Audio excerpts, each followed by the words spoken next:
এইসব আর এখন ভালো লাগে না, তাই। ও আচ্ছা, বুঝলাম। তোমার এখন আমার সাথে কথা বলতে হবে না, ঘুমাও, কাল কথা বইলো। যাও। আমার মাথা ঠিক আছে, যা বলছি ঠিক বলছি। আমার আর এইসব ভালো লাগে না। আচ্ছা, আমি তোমার বাসার নিচে আসি এখন, তোমার জন্য আইসক্রিম নিয়ে। না, আসতে হবে না। আমি তোমার সাথে দেখা করতেও চাই না, আইসক্রিমও খাইতে চাই না। দেখো, কি হয়েছে তোমার, একটু দয়া করে বলো। এত কিছু তোমাকে বলতে চাই না, আমার কিচ্ছু হয়নি। ভালো লাগতেছে না কিন্তু।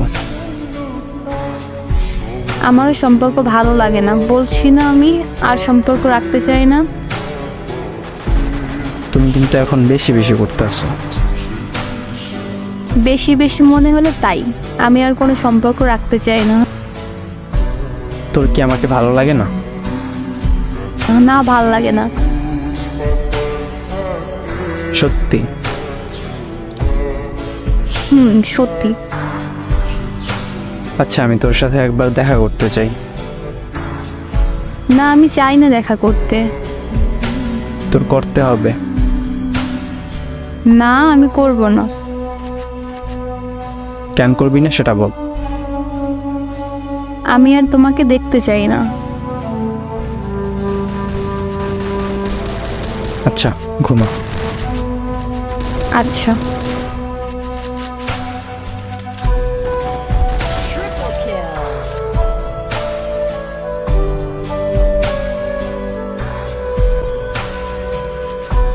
সারা রাত ছেলেটি ঘুমাতে পারে না, ছটফট করে এই চিন্তায় যে কি হলো হঠাৎ, কি কারণে ও এসব করতেছে।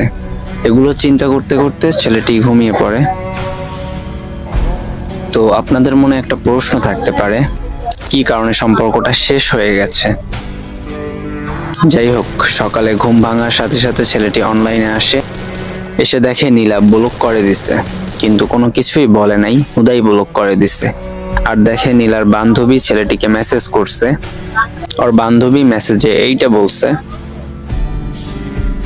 আসসালামু আলাইকুম ভাইয়া, আসলে আপনাকে নক দেওয়ার কারণ হলো নীলা বলতে বলছে কিছু কথা। আসলে ভাইয়া, নীলা একটা সম্পর্কে আছে, ছেলেটি বাহিরে থাকে। দীর্ঘ কয়েক মাস ধরে ছেলেটির সাথে নীলার রিলেশন আছে। দুজনের ফ্যামিলি জানে ওদের সম্পর্কটা এবং দুই ফ্যামিলি রাজি।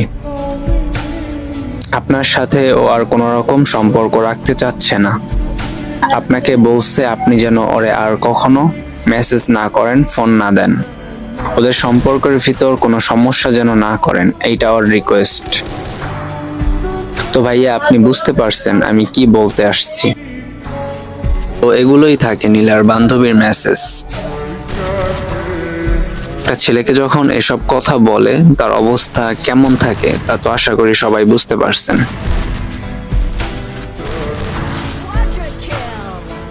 নীলার সেই বান্ধবী সাগরকে মেসেজ দেয়, বলে ভাইয়া কিছু শুনছেন? তো সাগর তো কিছু জানে না। সাগর বলল যে বিয়ে হয়ে গেছে নাকি নীলার। মেয়েটি বলল, ভাইয়া নীলা কাল মারা গেছে। এখন আপনি আর কিছু আমার কাছে জিজ্ঞেস করেন না, আপনার জন্য কিছু রেখে গেছে নীলা। আপনি একটু বাস স্ট্যান্ডে আসেন, আপনাকে আমি সেইগুলো দিয়ে দিচ্ছি। বান্ধবীর কথা শুনে সাগর বাস স্ট্যান্ডে যায়, তারপর একটা বড় ব্যাগ দেয়। মেয়েটি বলে, ভাইয়া এটি আপনি বাসায় গিয়ে তারপর খুলবেন, এখানে বসে না। সাগর তাড়াহুড়ো করে বাসায় নিয়ে যায় সেই ব্যাগটি। ব্যাগটি খুলে দেখে একটি পাঞ্জাবি আর একটা পায়জামা, সাথে একটা চিঠি।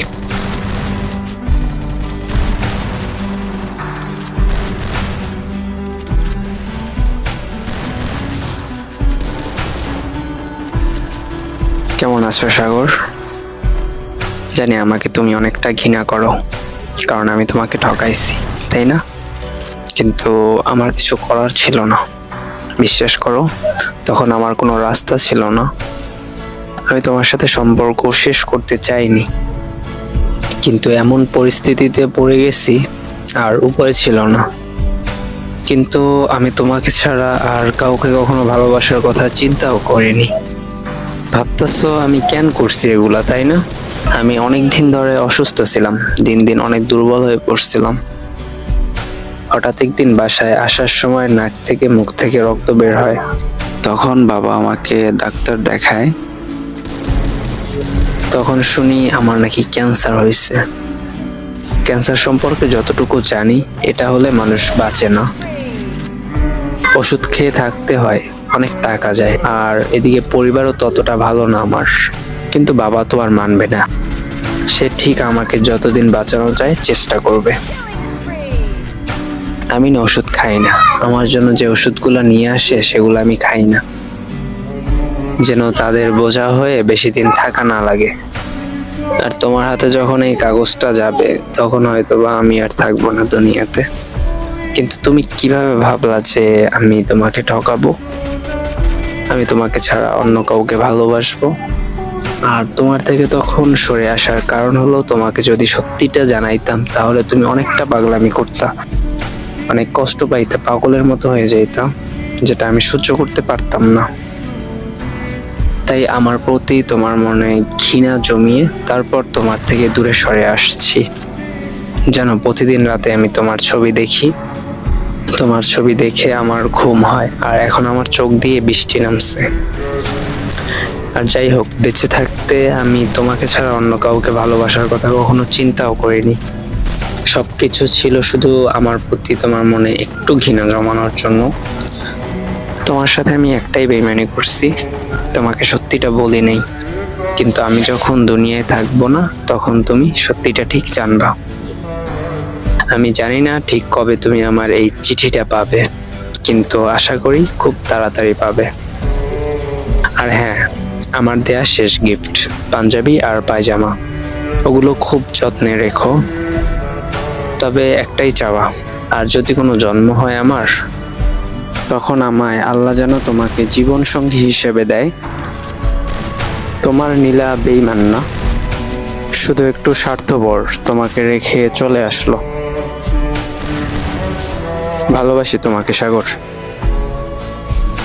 তোমার নীলা।